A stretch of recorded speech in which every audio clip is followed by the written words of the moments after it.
हरे कृष्णा। आज प्रत्येक दिन की भांति पुनः हम लोग एकत्रित हुए हैं ब्रह्म मुहूर्त में भगवान नाम से अपने दिन को आरंभ करके और भगवान की ही मुख निसृत वाणी ये भगवत गीता को हम श्रवण कर रहे हैं। हम लोगों ने सवेरे का सत्र जब ये पहले आरंभ किया था नित्यम भागवत सेवा के नाम से कि प्रत्येक दिन ही भागवत की सेवा करने का विधान है। अब वो ग्रंथ भागवत की महिमा श्रवण करके हो या फिर भक्त भागवत का चरित्र श्रवण करके। तो वो सत्र चलते चलते बीच में कुछ बंद हुआ, लेकिन अब पुनः वापस भगवान की गुरुदेव की कृपा से हम लोग ये भगवत गीता को अपने सामर्थ्य के अनुसार गुरु कृपा के छत्र छाया में इसको श्रवण करने की, इसको समझने की कोशिश कर रहे हैं। हम लोगों ने गीता जयंती के पूर्व ही बल्कि आरंभ करके और ये भगवत गीता के द्वितीय अध्याय को अभी हम श्रवण कर रहे हैं। हम लोग पहले अध्याय के अंदर अर्जुन विषाद योग या सैन्य निरीक्षण योग, उस पहले अध्याय के माध्यम से अर्जुन युद्ध नहीं करने के कुछ कारणों को वर्णन करते हैं, उसको श्रवण कर चुके हैं। अब इस द्वितीय अध्याय के अंदर हमने शुरू के श्लोकों में अर्जुन की शरणागति को लक्षण किया। अर्जुन ने कैसे शरणागत होकर के कृष्ण चरणों में समर्पण किया है। अभी भगवान के चरणों में जब अर्जुन शरणागत हुए हैं तो भगवान अर्जुन के द्वारा दिए हुए एक एक आर्ग्यूमेंट का खंडन कर रहे हैं। अर्जुन ने जो सब कारण बतलाए थे युद्ध नहीं करने के, तो उसके विषय में भगवान ने एक एक करके वर्णन करना आरंभ किया है। 2.11 से भगवान वर्णन कर रहे थे। कल हम लोगों ने सुना था 2.30 तक भगवान ने पहला जो अर्जुन का रीजन था, पहला कारण था युद्ध नहीं करने का, कि मेरे हृदय में करुणा है, मैं अपने आत्मीय स्वजनों को कैसे मारूं। भगवान ने उस कारण का उत्तर देते हुए कहा कि तुम अर्जुन वास्तव में अपने परिजनों को मार करके ही उन पर दया करोगे। तुम कह रहे हो कि इनके प्रति मुझे दया आ रही है, मैं कैसे इनको मारूं। वास्तव में मर ही नहीं सकते, क्योंकि ये सब के सब जीवात्माएं हैं और जीवात्मा कभी मरती नहीं। वो बहुत सारे उन्होंने उदाहरण देकर के बतलाया कि कैसे अवध्य है, अक्लेद्योयम, इस तरह से उन्होंने बहुत कुछ उदाहरण देकर के, विशेषण देकर के आत्मा के विषय को स्पष्ट किया। बस जैसे वस्त्र बदले जाते हैं वैसे ही शरीर ये वैसे आत्मा ही शरीर को बदल लेती है। नेक्स्ट जो अर्जुन का ये आर्ग्यूमेंट था कि मैं अगर युद्ध करता हूँ तो युद्ध करने के बाद में जो राज्य प्राप्त होगा वो राज्य को भी मैं ठीक से उपभोग नहीं कर पाऊंगा, मैं आनंद नहीं प्राप्त कर पाऊंगा। तो भगवान यहाँ पर भी वर्णन करते हैं कि देखो, तुम्हें यदि आनंद, दूसरा आर्गुमेंट खंडन करते हुए कह रहे हैं कि तुम्हें आनंद प्राप्त करना है तो भी तुम्हें युद्ध करना होगा। क्यों? क्योंकि यदि कोई अपने स्वधर्म का त्याग करता है तो उसके माध्यम से क्या होता है? उसके माध्यम से उसे आनंद प्राप्त नहीं होता। भगवान अर्जुन को, वो एक क्षत्रिय हैं और क्षत्रिय होने के कारण उसका क्षत्रिय धर्म समझा रहे हैं। कल हम लोगों ने श्रवण किया था, भगवान कहते हैं स्वधर्ममपि चावेक्ष्य न विकम्पितुम अर्हसि। विकम्पितुम अर्थात कंपन।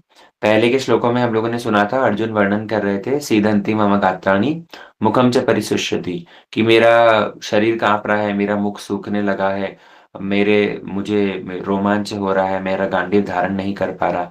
तो भगवान अर्जुन को कहते हैं कि तुम्हें अपने धर्म का पालन करने में कभी भी संकोच नहीं करना चाहिए, कभी भी डरना नहीं चाहिए। क्षत्रिय होने के कारण युद्ध यदि उपस्थित हो तो वो ही सबसे ज्यादा श्रेयस्कर होता है।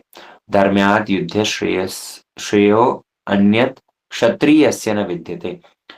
तो क्षत्रिय के लिए युद्ध से बड़ा श्रेयस्कर कार्य और कुछ नहीं हो सकता। भगवान ने स्पष्ट किया कि अगर तुम युद्ध करते हो, ये युद्ध यद्यपि हिंसा इसके अंदर इन्वॉल्व्ड है, हिंसा इसके अंदर होगी, लेकिन हिंसा एक क्षत्रिय के लिए जस्टिफाइड है। क्यों? क्योंकि ये युद्ध तो अपने आप उपस्थित हुआ है। भगवान वर्णन करते हैं सुखिनः क्षत्रिया पार्थ लभन्ते युद्धमिदृशम्, कि जो तुम्हारे पास में युद्ध आया है तुमने तो इसे टालने की कोशिश करी थी, लेकिन अब जब ये अपने आप ही युद्ध उपस्थित हुआ है, तो तुम्हें युद्ध लड़ने में कभी भी पीछे नहीं होना चाहिए। बल्कि तुम युद्ध करोगे तो तुम्हें स्वर्गलोक मिलेगा। भगवान अगले श्लोकों में इस चीज़ को वर्णन पहले श्लोक में इस चीज़ को वर्णन श्लोक नंबर 32 में इसको वर्णन कर चुके कि यदृच्छा चोपपन्नम स्वर्ग द्वारम उपावृतम, कि तुम जो युद्ध लड़ोगे तो युग युद्ध के माध्यम से वास्तव में तुम्हें स्वर्गलोक मिलेगा और स्वर्गलोक की प्राप्ति से तुम्हें आनंद होगा। तुम जो आनंद उपभोग करने की बात कर रहे हो, भगवान ने भी देखो यहाँ पर सीधा ये नहीं कही कि अरे जागतिक आनंद में क्या है, चलो स्पिरिचुअल आनंद को अनुभव करें। भगवान भी क्रमशः एक क्षत्रिय अर्जुन एक क्षत्रिय है और जब उन्होंने अपने आर्ग्यूमेंट दिए हैं कि राज्य प्राप्त करके भी मैं आनंद नहीं अनुभव कर पाऊँगा, राज्य भोग नहीं कर पाऊँगा, तो भगवान ने कहा कि साधारण राज्य भोग की बात छोड़ो, स्वर्ग की पदवी, इतना उच्च राज्य भी तुमको मिल सकता है यदि युद्ध करोगे।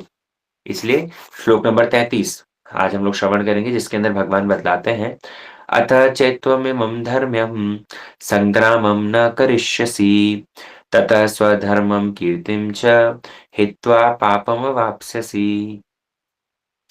इस श्लोक के अंदर भगवान अर्जुन को कह रहे हैं कि अगर तुम युद्ध नहीं करोगे, तो नहीं करने से बल्कि तुम्हारा स्वधर्म की हानि होगी।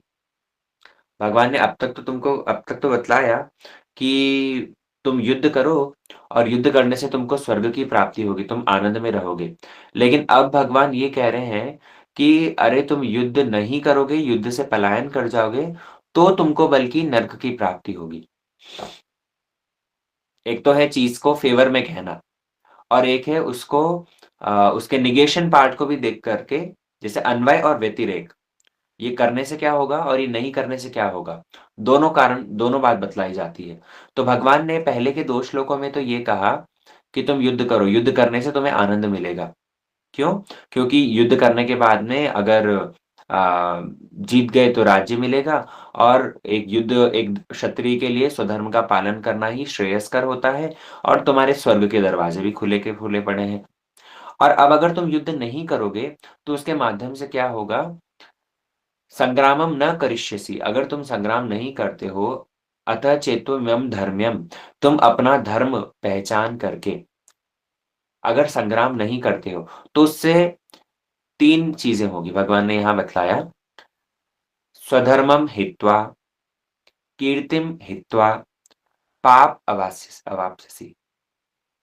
3 बातें बतलाई। एक तो तुम्हारा स्वधर्म अर्थात तुम क्षत्रिय हो अर्जुन, तो क्षत्रिय होने के कारण तुम्हारा जो वीरता, तुम्हारा धर्म है, तुम इतने वीर हो कि स्वयं शंकर जी तुमसे युद्ध करने के लिए आए हैं। जिस समय अर्जुन अज्ञातवास में थे, तो उस समय शंकर जी भी एक साधारण शिकारी का भेष धारण करके और अर्जुन से युद्ध किए थे। तो अर्जुन इतने शक्तिशाली थे कि शंकर जी को भी उन्होंने परास्त प्राय कर दिया था। और फिर शंकर जी ने प्रसन्न होकर के उनको पाशुपत अस्त्र दिया था। ये अर्जुन इतने शक्तिशाली हैं कि इन्होंने स्वयं अपने गुरु को प्रसन्न कर लिया था अपनी युद्ध कला से। इन्होंने इतना युद्ध कौशल में श्रेष्ठ थे कि गुरु द्रोणाचार्य ने ही इनको अस्त्र प्रदान किया कि तो ये इतना शक्तिशाली बाण है जिसके माध्यम से तुम अपने गुरु का भी वध कर पाओगे। तो अर्जुन इतने शक्तिशाली हैं और ऐसे शक्तिशाली क्षत्रिय यदि युद्ध से पलायन कर जाए, तो ऐसे में क्या होगा? स्वधर्म की हानि। तुम्हारा क्षत्रिय धर्म इसकी हानि होगी। उसके बाद में अकीर्तिम, तुम्हारी जो कीर्ति है, कीर्ति मतलब यश, तुम्हारा जो फ़ेम है, उस फ़ेम की भी हानि होगी। इस बात को भगवान और आगे स्पष्ट करेंगे कीर्ति के विषय में, 2-3 श्लोकों में आगे बतलाएँगे। लेकिन यहाँ पर अर्जुन को कह रहे हैं, पापम अवाप्स्यसि, कि अर्जुन तुमको पाप लगेगा। एक क्षत्रिय यदि युद्ध भूमि से भाग जाए, युद्ध ना करे, तो अपने स्वधर्म का त्याग करने के फलस्वरूप पाप लगता ही है। कल हमने बतलाया था स्वधर्म किसे कहा जाता है और स्वधर्म का त्याग अधिकार अनुसार करना चाहिए। वास्तव में धर्म का तो कभी त्याग है ही नहीं। धर्म शब्द का तो अर्थ ही यही होता है कि धारयति इति धर्म, जो हर समय धारण करके रखे। तो हम अपने वर्ण और आश्रम के अनुरूप जो हमारे रिस्पॉन्सिबिलिटीज़ है, जो हमारा धर्म कहता है, जो बनता है, वो हमें पालन करना चाहिए। अर्जुन तुम क्षत्रिय हो और क्षत्रिय होने के कारण युद्ध तुम्हारा धर्म है। अगर ये नहीं करोगे तो क्या होगा? पापम वापस्यसि। और पाप अगर लगेगा तो पाप के फलस्वरूप तो तुम नर्क जाओगे। मैं तो तुम्हें बतला रहा हूँ सुखी होने का उपाय। बल्कि तुम अगर युद्ध से भागोगे, युद्ध नहीं करोगे, पाप लगेगा तो पाप के फलस्वरूप नर्क जाओगे और तुम आनंद उपभोग नहीं कर पाओगे। अगले श्लोक के अंदर भगवान कहते हैं, अकीर्तिम चापि भूतानि कथिष्यन्ति ते अव्ययम् संभावितस्य चाकीर्तिम मरणात् अतिरिच्यते। इस श्लोक के अंदर भगवान कह रहे हैं कि अर्जुन, वापस कीर्ति के विषय में। पहले श्लोक में तो बस ये कहा कि तुम्हारी अकीर्ति होगी, लेकिन इस श्लोक में भगवान कह रहे हैं कि अकीर्तिम अव्ययम। अव्यय मतलब बहुत लंबे समय के लिए लोग तुम्हारा अकीर्ति, तुम्हारी बदनामी, तुम्हारे लिए अपशब्द कहेंगे। क्यों कहेंगे? क्योंकि लोगों को इस चीज में मजा आता है। ये लोगों की स्वाभाविक वृत्ति है। क्या? किसी की निंदा चुगली करना, किसी के बारे में परिचर्चा करना।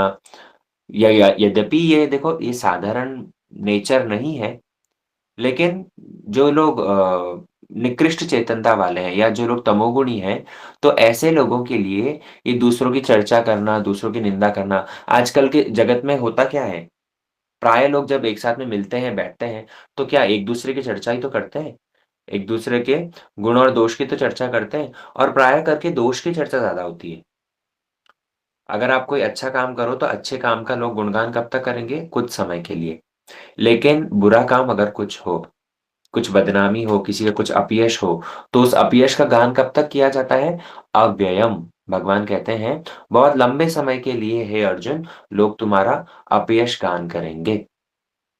और सम्मानित व्यक्ति के लिए संभावितस्य चा कीर्तिम मरणात् अतिरिच्यते। जो सम्मानित व्यक्ति है, सम्मानित व्यक्ति के लिए असम्मान तो मृत्यु तुल्य होता है। जिस समय अश्वत्थामा ने ब्रह्मास्त्र का प्रयोग करके जिस समय अश्वत्थामा ने रात्रि के समय पर, महाभारत देखे होंगे आप लोग, रात्रि के समय पर सोए हुए पंच पांडवों के बच्चों को मार दिया, उनकी गर्दन काट करके दुर्योधन के पास में ले गए थे। तो अर्जुन ने प्रतिशोध लेना चाहा। अर्जुन पकड़ करके उसको द्रौपदी के सामने ले आए थे, और द्रौपदी के सामने जैसे ही लाए हैं तो द्रौपदी ने उनको क्षमा कर दिया, बोले छोड़ दो इसे, प्राण दान दे दो। अर्जुन की प्रतिज्ञा थी कि मैं तो मारूँगा। द्रौपदी ने कह दिया प्राणदान दे दो, युधिष्ठिर महाराज भी समर्थन करने लगे। तो अब अर्जुन के लिए बड़ा असमंजस हो गया था कि क्या करूँ, क्या ना करूँ? तब भगवान ने ही उनको इंगित करके बतलाया कि देखो, मरना मारना जो है केवल मात्र शरीर को हानि पहुँचाना या गर्दन उतार देने से ही मारना नहीं होता। एक सम्मानित व्यक्ति के लिए उसका असम्मान, उसकी अपयश, वो भी मृत्यु तुल्य ही होता है। तब अर्जुन ने क्या किया था? अश्वत्थामा को उसके मस्तक से मणि निकाल करके और उसको वहाँ से धक्का मार करके, लज्जित करके, वहाँ के ऊपर उसको अपमानित करके निकाल दिया था।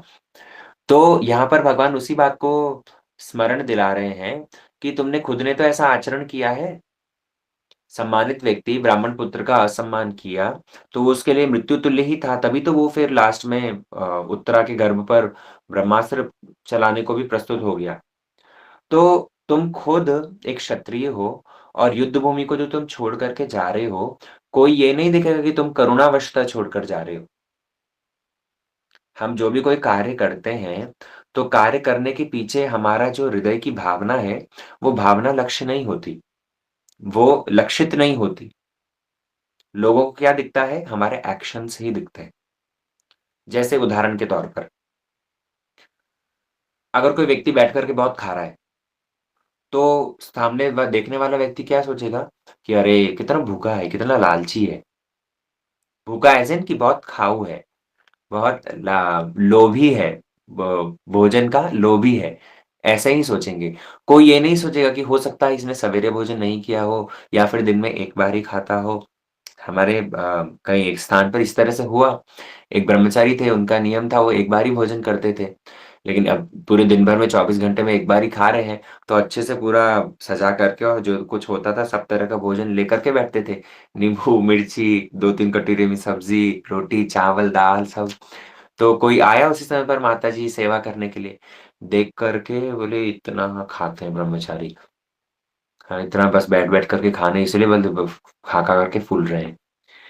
तो देखने वालों को हमारे एक्शन से ही दिखते हैं। वो ये नहीं देखते कि उस व्यक्ति के मन की भावना क्या है कि एक बार मैं भोजन कर रहा हूँ तो अंततः इतना भोजन कर लूँ कि सारे दिन भर और मुझे क्षुधा बाधा ना दे। है ना? तो अर्जुन तुम यहाँ पर जो युद्ध भूमि छोड़ कर के भागोगे, तुम युद्ध करने के लिए जो मना कर रहे हो, तो उसके माध्यम से लोगों को तुम्हारे हृदय की करुणा लक्षित नहीं होगी, बल्कि तुम वो तो यही सोचेंगे कि कायरतावशतः तुम भाग गए। इसलिए क्या होगा? तुम्हारी अकीर्ति होगी। अकीर्ति चापि भूतानि कथिष्यन्ति ते अव्ययम्। अव्यय मतलब बहुत लंबे समय तक लोग तुम्हारी अकीर्ति का ही गान करेंगे। तुम उससे बच नहीं पाओगे। इसलिए लोगों की स्वाभाविक वृत्ति होती है इधर-उधर की बातें करने का। न्यूज़पेपर में भी आपने यदि देखा हो जैसे बॉलीवुड टाइम्स में आजकल पापाराज़ी करके एक पेपर में पूरा यही गॉसिप ही होता है, कि किसने किसके बारे में क्या कहा, क्या हुआ, क्या नहीं हुआ। तो इस बात को भगवान यहाँ पर वर्णन कर रहे हैं। अगले श्लोक में बतलाया भयाद्रणात् उपरतं मन्यस्यन्ते त्वां महारथा येषां च त्वं बहुमतो भूत्वा यास्यसि लाघवम्। तो इस श्लोक के अंदर भगवान कहते हैं भयात् रणात् उपरतम। तुम भय के कारण जो रणभूमि से, युद्ध भूमि से उपरतम विमुख हो रहे हो, भाग जाओगे, लोग यही कहेंगे। त्वम महारथा अर्थात जिन बड़े-बड़े योद्धाओं ने तुमको महारथा जो जिन बड़े-बड़े योद्धाओं ने तुमको बहुमता बहुत सम्मानित किया था, बहुत तुमको शक्तिशाली बतलाया था। कब-कब बतलाया? भगवान स्मरण दिला रहे हैं अर्जुन को कि देखो, तुमने ये महाभारत का युद्ध अभी तुम लड़ने के लिए आए हो, इससे पहले अज्ञातवास में थे और अज्ञातवास में जिस समय प कौरव तुम्हें खोजने के लिए आए थे, तो विराट नरेश का जो पुत्र था उत्तर, वो उत्तर के तुम सारथी बन के तुम ब्रेनला थे और सारथी बन करके तुम उसके जो उसको युद्ध में लेकर के गए थे, उस समय पर वो तो डर कर भाग रहा था। लेकिन तुम ही ने उसको प्रोत्साहन दे करके, तुम ही ने उसके पक्ष से युद्ध करके और इतना विराट कीर्ति को हासिल किया। उस समय पर उस योद्धा ने, उत्तम ने तुम्हारी कीर्ति कितनी गान करी थी। तुम जिस समय पर अर्जुन अ, अज्ञातवास में थे, द्रौपदी का स्वयंवर था, तो द्रौपदी के स्वयंवर में तुमने द्रौपदी को प्राप्त किया और उस समय पर कितने सारे योद्धाओं ने तुम्हारी कीर्ति का गान किया था। यद्यपि अलक्षित थी, लेकिन तब पर भी तुम्हारी कीर्ति का वो लोगों ने गान किया था। जिस समय कर्ण आ गया था स्वयंवर के अंदर, तो तुमने कर्ण के बाणों तक को काट दिया था। वो जब प्रत्यंचा चढ़ा रहा था धनुष पर, तो तुमने उसी समय पर ही उसके बाणों को काट दिया था।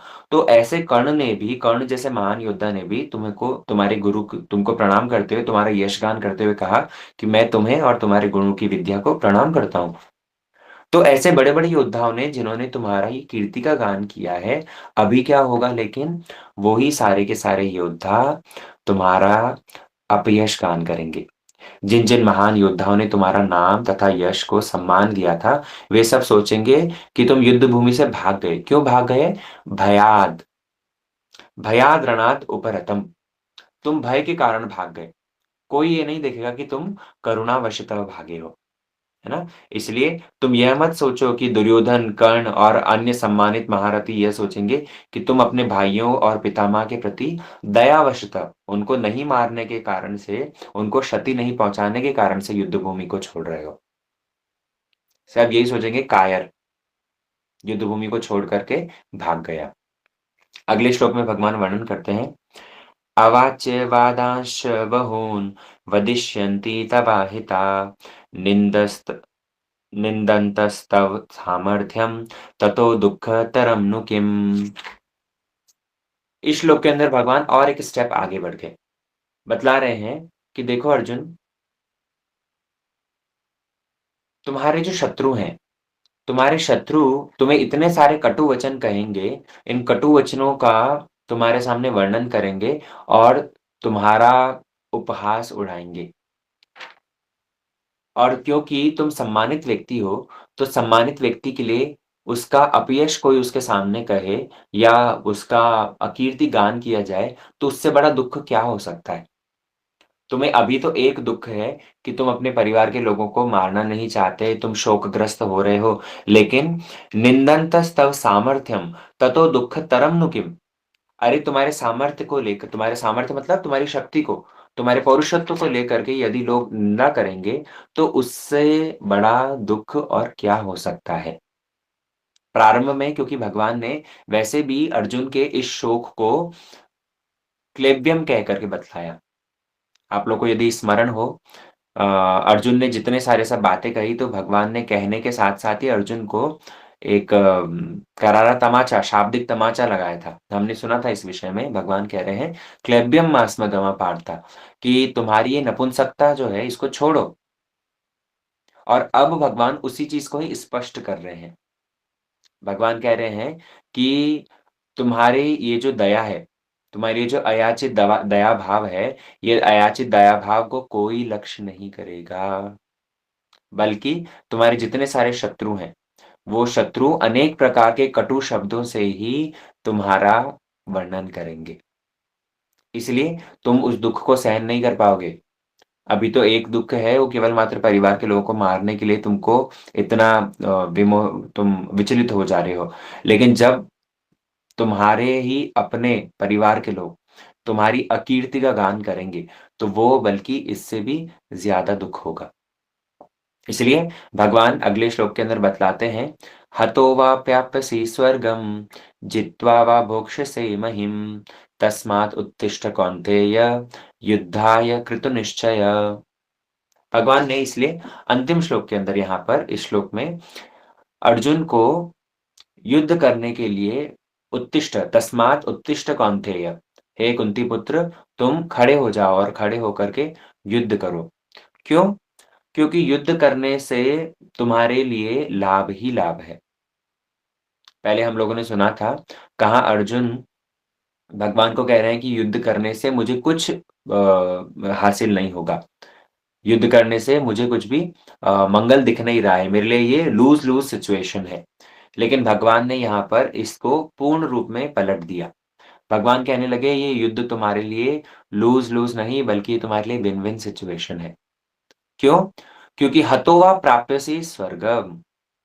अगर तुम युद्ध भूमि में हार जाते हो, हारने के माध्यम से क्या होगा? प्राप्यसि स्वर्गम, तुमको स्वर्ग मिलेगा। इस जगत में तो जब भी किसी की मृत्यु होती है, तो मरने पर हम लोग तुरंत लिख देते हैं, स्वर्गीय फलाना जी, स्वर्गीय अमुक, है ना? भले ही गया कहीं पर भी हो, लेकिन हम लोग सबकी साधारणतः ऐसे ही लिखा जाता है स्वर्गीय, है ना? लेकिन एक क्षत्रिय के लिए, जो कि युद्ध भूमि में लड़ रहा है शत्रुओं से, ऐसे क्षत्रिय के लिए युद्ध भूमि में मरने से स्वर्ग की प्राप्ति होती ही होती है, अवश्यंभावी है ना? इसलिए भगवान यहाँ पर अर्जुन को इस चीज़ की गारंटी दे रहे हैं, हतो वा प्राप्यसि स्वर्ग। अगर तुम हार गए क्यों कह रहे हैं?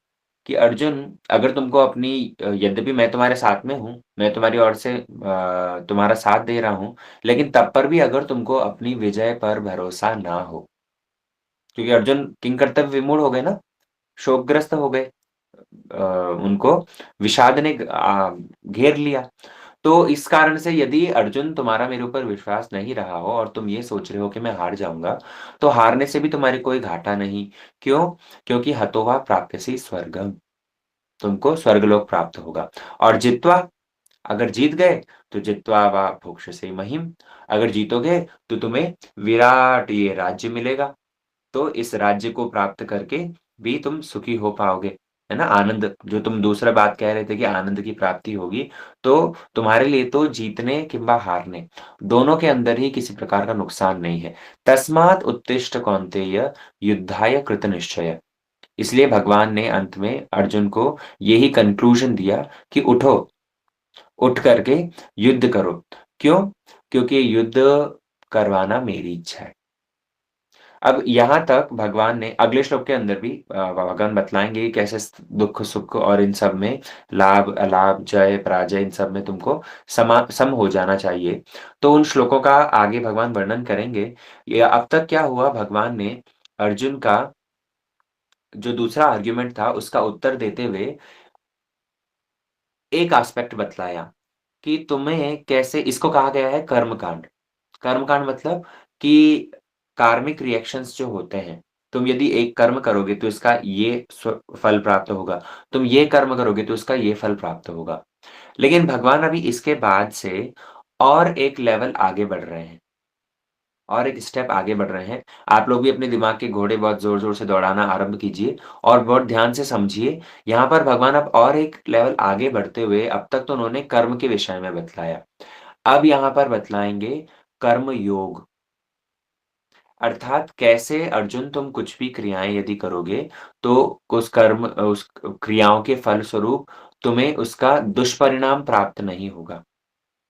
वास्तव में क्या होता है हम कोई भी कार्य करते हैं, तो कोई भी कार्य करने के फलस्वरूप उसका कुछ परिणाम प्राप्त होगा, अच्छा या बुरा। हम लोग अच्छा लेने के लिए तो राज़ी रहते हैं, लेकिन बुरा फल कोई नहीं चाहता। कोई भी क्रिया करो तो उसके अंदर पाप और पुण्य दोनों होते हैं। तो पाप का फल तो हम अवश्य लेना चाहते हैं। पुण्य का फल तो हम अवश्य लेना चाहते हैं, पाप का फल नहीं लेना चाहते। तो भगवान इसके आगे कुछ ऐसा ही प्रोसेस बतलाएँगे, जिसके अंदर तुम यदि कोई भी कर्म करोगे, तो उस कर्म के फलस्वरूप तुम्हें उसका जो दुष्परिणाम है, वो भोगना नहीं पड़ेगा। इसको कर्म योग के माध्यम से आगे भगवान स्पष्ट करेंगे, वो हम लोग आगामी क्लासेस में श्रवण करेंगे। ठीक है? आज के सत्र को हम लोग यहीं रखते हैं। वाञ्छाकल्पतरुभ्यश्च कृपा सिन्धुभैव च पतितानां पावनेभ्यो वैष्णवेभ्यो नमो नमः।